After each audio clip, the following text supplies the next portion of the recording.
Vamos fazer um breve resumo de acordo com o texto, né? São apenas apenas 3 parágrafos. Este resumo é sobre o quê?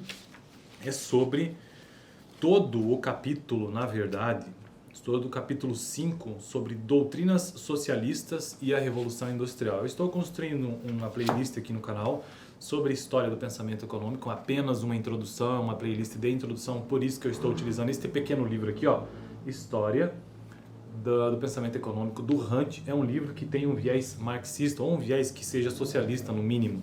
Eu percebo isso pela própria leitura em si, conforme eu vou avançando. Eu não sei se o autor ele é socialista, mas o que o texto é, isso com certeza, só não sei de qual vertente. Provavelmente marxista mesmo. Então, vamos lá. Todo o capítulo dele, o capítulo 5, trata sobre as doutrinas socialistas e a Revolução Industrial. Todo final de capítulo, ele traz um resumo, bem curto assim. Se eu achar que isso é curto demais para o vídeo de hoje, aí eu vou revisar, passar apenas os tópicos gerais que foram abordados nestes últimos vídeos sobre este capítulo. Então vamos lá, resumo. Os trabalhadores arcaram com os custos sociais da industrialização. Então este é o primeiro ponto que ele coloca aqui como uma máxima, de que os trabalhadores foram os que arcaram com os custos sociais da industrialização ocorrida na Inglaterra. O novo sistema fabril reduziu-os à mais negra miséria, tornou desumanas as suas condições de trabalho e os expôs a toda espécie de doenças. Novamente, então ele traz aqui uma perspectiva socialista, né, sobre a Revolução Industrial, e ele diz que ele não está observando o ponto positivo disso tudo, apenas a parte negativa, que as condições de trabalho deixaram toda esta classe trabalhadora em situações horríveis. O liberalismo clássico mostrava-se insensível à sorte dos trabalhadores e combatia todas as iniciativas destinadas a melhorar as condições de vida dos pobres, classificando-as de quixotescas e inconsequentes. Duas correntes políticas, os radicais do partido Tory e os socialistas, opuseram-se com veemência a essa visão.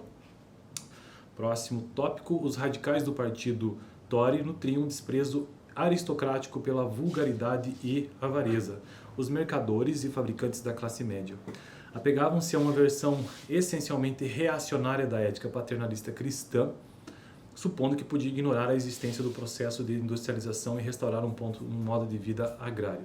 E por fim, os socialistas protestavam contra as desigualdades do capitalismo e defendiam a supressão da propriedade privada do capital como passo necessário para a criação de uma sociedade industrial em que os homens e mulheres seriam tratados com dignidade e em que os frutos da produção seriam repartidos equitativamente. Então, veja que no resumo do capítulo, ele não traz em si um resumo de todos os tópicos, mas apenas uma visão geral do que foi tratado ao longo do capítulo, que essa é a ideia mesmo do resumo, né?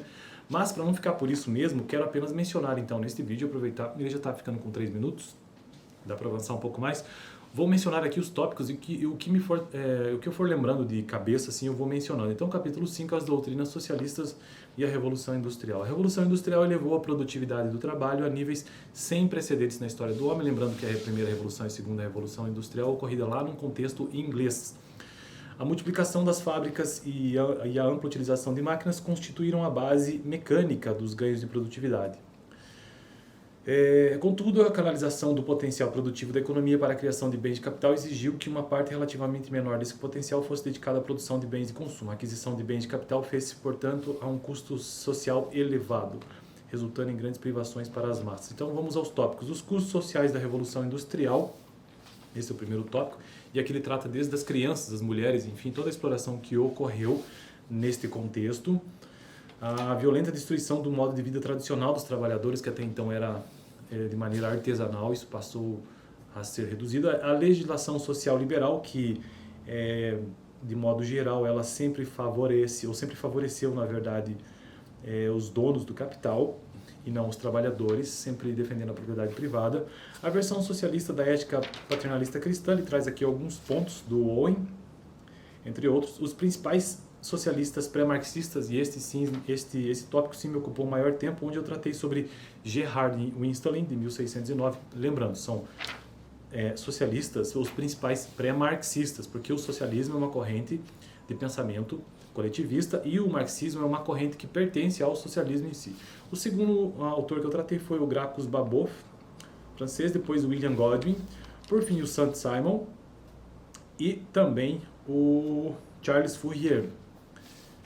E o último foi o Joseph Proudhon, Pierre Joseph Proudhon, que inclusive foi o que eu tratei no último vídeo. Eu vou deixar aqui no final, caso você tenha interesse em entender um pouco mais quem tenha sido Joseph Proudhon. Então, neste vídeo, eu apenas fiz a menção do resumo do capítulo e também os principais tópicos abordados nesses últimos vídeos aqui. No próximo vídeo, eu vou começar o capítulo 6 deste livro, que trata sobre as doutrinas socialistas, a teoria econômica de Marx. E aí, neste vídeo do semana que vem, apenas mencionarei quais serão os tópicos para então começar a avançar nele. Eu já estou chegando quase à metade deste livro, estou gostando de construir esta playlist introdutória. Por mais que eu não seja socialista, sou contra esse tipo de pensamento coletivista, porque a gente sabe que na prática isso nunca funcionou em lugar nenhum do planeta. Quando você precisa que tenha um planejador central numa economia, isso tende a não funcionar mesmo.